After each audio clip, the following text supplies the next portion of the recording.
College was really when I finally figured out that, yes, I had a special calling. It wasn't just something I was raised on, and that it was for me. It was very gradual. I know that as a sophomore in college, I really started to want to be in Opus Dei. And for the longest time, I didn't join until 3 years later. So it was very just kind of gradual and, I guess, organic entry.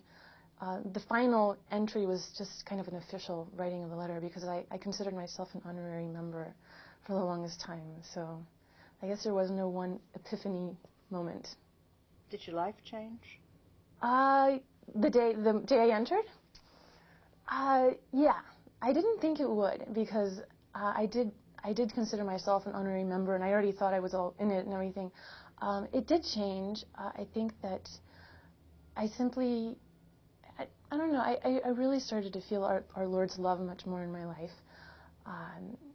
And then there are periods where it kind of fizzes out and you don't feel like everything is as special as it was in the beginning. But yeah, it did change. I guess it did. Now it's much more, it feels more normal than it did in the beginning. A typical day for me, since I have an infant and I'm writing a dissertation, I wake up at 5, and that's when I start writing. As soon as I'm lucid enough to see where the computer is. At around 7:15, I go to Mass with my daughter. Then pray when we get back, and then we go to, this morning we went to play group and sing along at the library, and lunch, and then when she goes down for her nap, that's when I do my other hour and a half of writing. And then in the afternoon, we run errands, or we go to the park when it's nice, and do exercise, pray the rosary, and then prepare dinner and get to bed almost as soon as she's down because I have to get up early. What does your husband think of the work? He thinks it's a little intense. He thinks it's definitely for me and not for him. He likes the members of the work. On a human level, he hasn't met anybody he doesn't like yet. But he definitely doesn't think it's for him. And yeah, so, but he's supportive, very supportive of my vocation and of everything that I do in it. Do your friends know that you're in Opus Dei? Yeah, many of them know. Some of my newer acquaintances, especially the mothers of infants that I've just met, don't know that I'm in the work. But most of my friends from college and high school do. What are the most typical questions? I guess I get a lot of questions that any Catholic would get. Why do you not think that contraception is correct?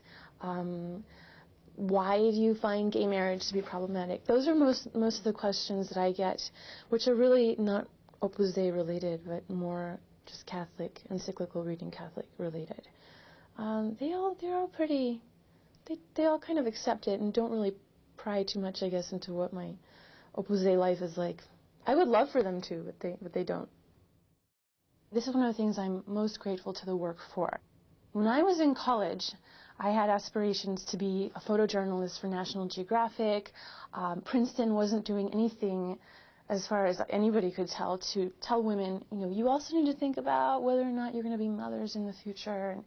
And one of the numeraries I was talking to at the time was the first to really ask me, okay, when you pick your major, do you have any idea of how well it's going to gel with your vocational life in the future? If you're going to be a married woman and you intend to have kids, do you think you're going to be romping all over Africa? And this was really the first time that they helped me encounter face-to-face what my life as a woman, not just any university student, was going to be like. And that was the first of years in which they've held my hand and really helped me to be not only a great professionist and student and everything, and a Catholic, but be a really devoted mother and celebrating motherhood and making it the most intelligent and prepared motherhood I can. And I can't be more grateful for that because I'm in the moms clubs in my local communities, and I see so many moms who are so down on themselves for being stay-at-home wives, and society doesn't do anything to really encourage women in their very difficult task of staying at home with children, especially when they've been schooled with graduate degrees and everything else. When they make that sacrifice, it's very hard for women, I think, to accept it cheerfully. And the work has been top-notch for me in really applauding that and encouraging me in it. So this, when people ask whether the work degrades women or has us as second-class citizens of any way, I mean, it's the most absurd question, because it's everything the opposite, really. You know, I really think that having your priorities tremendously clear is important here, and then having a really strong prayer life. I have discovered that God favors mothers, and He bends over backwards to help mothers who want to sacrifice themselves for their children. When I became pregnant with my daughter Lucia, my dissertation advisor and colleagues of mine, especially in the department, did not hide their disappointment. They did not think I would finish. You know, it was very clear that I was making a bad professional move. And I resigned myself to writing, just finishing the dissertation, not trying to win any prizes, not trying to wow anybody or get it published. And since having Lucia and really working to try to finish this thing, I've received so many extraordinary favors, academic favors, insights that I never would have had.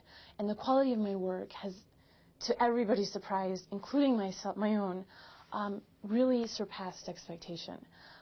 You know, when I look at these coincidences, it's clear to me that our Lord is saying, thank you for being open to life. Thank you for having this child at such an inconvenient time. Thank you for prioritizing motherhood, staying at home with her, not taking her to daycare so that you can finish your PhD. Thank you. And in reward, I have tremendous peace, and I'm doing okay with my dissertation, you know. So I really think that the way to reconcile these two things is to trust. You know, it's going to seem absurd at times that you prioritize motherhood, childbearing, lots of other things to profession, but if you do, I mean, it's just, you're only going to be surprised by the results. So I really think it takes trust and faith, and then a ton of prayer and hard work.